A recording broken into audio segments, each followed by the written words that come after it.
10 puissance 120. Non, vous ne rêvez pas, c'est bien le nombre de parties différentes possibles qu'il existe aux échecs.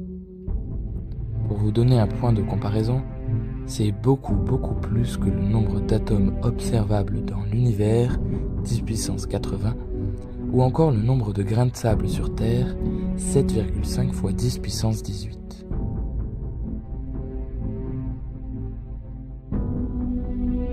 Les échecs. Ce jeu millénaire à la fois simple et infiniment complexe. Un duel d'esprit où chaque pièce a son rôle, chaque coup sa stratégie. Mais d'où vient-il ? Comment y jouer ? Pourquoi ce modeste jeu de plateau pour 2 joueurs obsède-t-il encore des millions de personnes ? Et enfin, comment l'arrivée de l'intelligence artificielle a-t-elle bouleversé notre façon d'y jouer ? Bien que son origine reste encore incertaine, on retrouve les premières traces des échecs vers le 6e siècle en Inde sous le nom de Chaturanga. D'après la légende, son inventeur serait un brahme nommé Sissa. Il l'aurait inventé pour distraire son prince de l'ennui tout en lui démontrant la faiblesse du roi sans entourage. Souhaitant le remercier, le monarque proposa au sage de choisir lui-même sa récompense. Sissa demanda juste un peu de blé. Il invita le souverain à placer 1 grain de blé sur la première case d'un échiquier, puis 2 sur la deuxième case, 4 grains sur la troisième, 8 sur la quatrième, et ainsi de suite, jusqu'à la 64e case, en doublant à chaque fois le nombre de grains.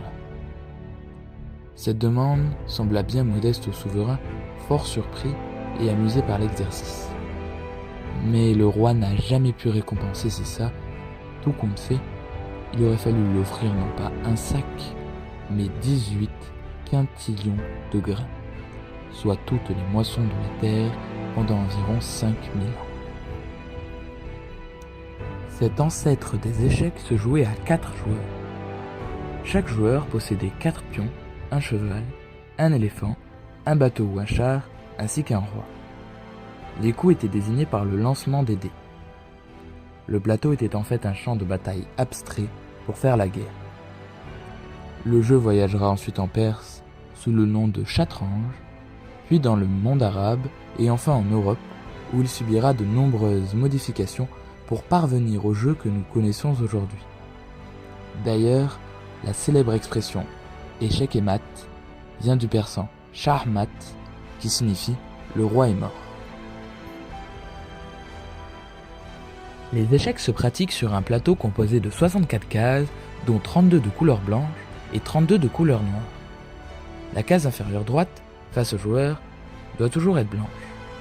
De plus, la dame se trouve toujours sur la case de sa couleur. Aux échecs, chaque joueur dispose de 8 pions et 8 pièces, 2 tours, 2 chevaux, 2 fous, une dame et un roi, qui possèdent des propres règles de déplacement qui lui sont propres. Le pion. Il avance uniquement devant lui d'une seule case. Lors de son premier déplacement, il peut exceptionnellement avancer d'une ou de 2 cases. Pour prendre une pièce ennemie, il se déplace seulement en diagonale d'une seule case. La tour. Elle se déplace horizontalement ou verticalement d'autant de cases que vous le souhaitez. Le cheval, lui, saute par-dessus les cases qui entourent sa position initiale, même s'il y a des pièces du même joueur, pour se poser sur une des cases de couleur opposée la plus proche. On dit généralement que son déplacement équivaut à former la lettre L. Le fou se déplace diagonalement d'autant de cases que vous le souhaitez. La dame se déplace, elle, diagonalement, horizontalement et verticalement. Ainsi, elle combine la puissance de la tour et du fou. Le roi se déplace sur n'importe quelle case adjacente à sa position initiale. On remarque que son déplacement est très limité comparé aux autres pièces. Ainsi, il ne peut gagner seul. C'est la pièce la moins puissante et la plus forte en même temps, puisque sa capture signifie la fin de la partie. Voici un tableau de valeurs de chaque pièce pour vous permettre de savoir si un échange sera avantageux ou non, le roi ayant une valeur infinie. Par exemple, il vaut mieux éviter d'échanger votre dame contre un pion. Les coups spéciaux. Hormis les déplacements classiques que nous venons d'évoquer, on peut également effectuer 3 autres types de coups. Le roc. Le roc permet de déplacer le roi de 2 cases vers la tour et de positionner la tour en question derrière le roi. Il ne peut plus être effectué si le roi ou si la tour ont déjà été déplacés, et il est momentanément empêché si le roi est en échec ou s'il y a des pièces entre le roi et la tour. A noter que le roc est différent selon la tour utilisée. On l'appelle petit roc s'il s'agit de la tour la plus proche du roi, ou grand roc s'il est effectué de l'autre côté. La promotion. Quand un pion parvient jusqu'à la dernière rangée opposée du plateau, il se transforme en dame, en tour, en fou ou en cavalier selon l'envie du joueur. La dame est généralement choisie car il s'agit de la pièce la plus puissante de l'échiquier hormis le roi. La prise en passant. Lorsqu'un pion se déplace de 2 cases au cours de son premier déplacement, le joueur adverse peut le prendre avec l'un de ses pions comme s'il n'avait avancé que d'une seule case. C'est une règle peu connue et très peu utilisée, mais parfois très utile dans certains cas. Le déroulement de la partie. Au début d'une partie d'échecs, ce sont toujours les blancs qui commencent. Lors d'un tour de jeu, le joueur peut effectuer soit un déplacement, soit une prise, si une pièce adverse se trouve sur le chemin d'une pièce alliée, soit un coup spécial. Ces différents déplacements sont proposés aux joueurs pour parvenir à réaliser leur objectif qui est de prendre le roi adverse. Lorsque ce but est atteint, le joueur qui y est parvenu gagne immédiatement la partie qui prend fin automatiquement. Chaque fois que vous pouvez prendre le roi de votre adversaire à votre prochain coup, vous devez le prévenir en annonçant « échec ». Il doit alors tenter de parer votre échec lors de son tour de jeu. S'il n'y parvint pas, son roi est alors échec et mat et vous remportez la partie. Une partie d'échecs peut également se terminer sur un match nul. Par exemple, si les joueurs le décident d'un commun accord ou s'il ne reste que les 2 rois. Si lors du tour d'un joueur celui-ci ne peut déplacer aucune de ses pièces et que son roi n'est pas en échec, on dit alors que la partie se termine par un pat. Stratégie et déroulement de la partie. Aux échecs, connaître le déplacement des pièces n'est qu'un premier pas pour le maîtriser et réussir à y jouer. C'est à ce moment précis que l'on se rend compte de toute la complexité de ce jeu. En effet, il y a une infinité de stratégies possibles pour arriver à la victoire. Le but est de réussir à contrôler le centre, créer des faiblesses ou empêcher le plan adverse. Afin de développer ces stratégies, il faut anticiper les coups de l'adversaire. Certains champions anticipent parfois même jusqu'à 10 coups à l'avance. Pour y arriver, rien de mieux que de jouer directement et de s'entraîner de nombreuses fois avec plusieurs adversaires différents. Ensuite, il existe de nombreux concepts ou techniques qui décident la partie. Parmi les plus connus, on peut nommer la fourchette, le clouage, l'enfilade, l'attaque double, les 3 principes de l'ouverture, le mat du couloir, mater avec une seule tour, le mat du berger, l'opposition, le carré du pion, la triangulation ou encore le zukuang. Il existe aussi de très nombreuses ouvertures différentes impossibles à retranscrire dans cette vidéo.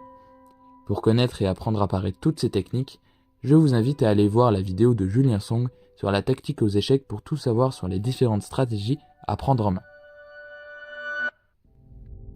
Mais pourquoi ce jeu est-il si connu ? Tout d'abord parce qu'il est universel. Pas de langue, pas de hasard, pas de physique, juste de la logique. Ensuite, l'arrivée du jeu dans le monde numérique avec des applications comme chess.com ou Lichess a fortement contribué à l'explosion des échecs.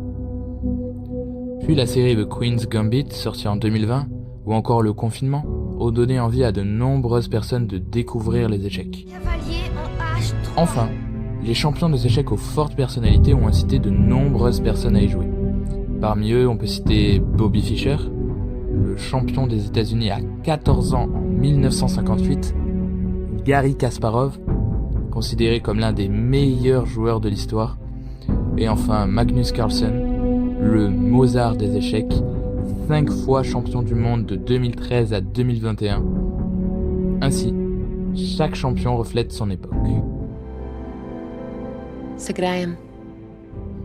Pour classer les champions, des tournois sont organisés selon le classement Elo des joueurs. Le classement Elo détermine le niveau d'un joueur aux échecs. Il reflète leur performance dans des tournois homologués. Les joueurs reçoivent un Elo initial après avoir joué un certain nombre de parties officielles et leur Elo évolue en fonction des résultats obtenus. Par exemple, lorsque l'Elo d'un joueur est supérieur à 2000, il est considéré comme un maître international. Mais il faut savoir que ce n'est pas proportionnel en termes de difficulté. Par exemple, il est infiniment plus difficile de passer de 2850 à 2860 que de passer de 0 à 1000. Le record du monde est d'ailleurs attribué à Magnus Carlsen avec 2882 points en 2014. Échec et mat! L'arrivée de l'intelligence artificielle. En 1997, un puissant ordinateur nommé Deep Blue bat le célèbre Garry Kasparov. C'est la première fois qu'une intelligence artificielle bat le champion du monde aux échecs. L'humanité comprend alors qu'elle n'est plus seule au sommet. Pour connaître plus en détail ce combat décisif, je vous invite à aller regarder la vidéo du youtubeur Ego, le jour où l'homme a battu la machine. Dès lors, les intelligences artificielles continuent de s'améliorer aux échecs, prévoyant plus de 200 millions de coups par seconde. Aujourd'hui, personne ne remet en doute la supériorité de l'IA aux échecs, mais les amateurs préfèrent voir de vrais humains se battre pour la beauté du jeu. En effet, il n'y a pas d'IA dans les grandes compétitions qui sont réservées uniquement aux grands joueurs. Même les plus puissantes d'entre elles ne seront jamais capables de prévoir toutes les combinaisons possibles de parties. Voilà aussi pourquoi ce jeu fascine. Chaque partie est totalement différente, imprévisible. Ainsi, les échecs ne sont pas juste un simple jeu. Ils ont survécu aux rois, aux empires, aux révolutions et maintenant ils survivent à l'intelligence artificielle. Le public s'intéresse de plus en plus à ce sport avec des compétitions maintenant médiatisées où les joueurs livrent leur impression sur la partie et les stratégies qu'ils vont adopter. C'est aussi car ce jeu permet de se focaliser sur une chose en particulier et de développer de nouvelles connexions cérébrales. C'est un monde où tout est logique. Une guerre sans violence, un combat sans haine. C'est un miroir de notre façon de penser et de notre personnalité. Car devant l'échiquier, on n'affronte pas seulement son adversaire. On affronte ses décisions, son impatience, ses erreurs. Parce que souvent aux échecs, le véritable ennemi, c'est vous.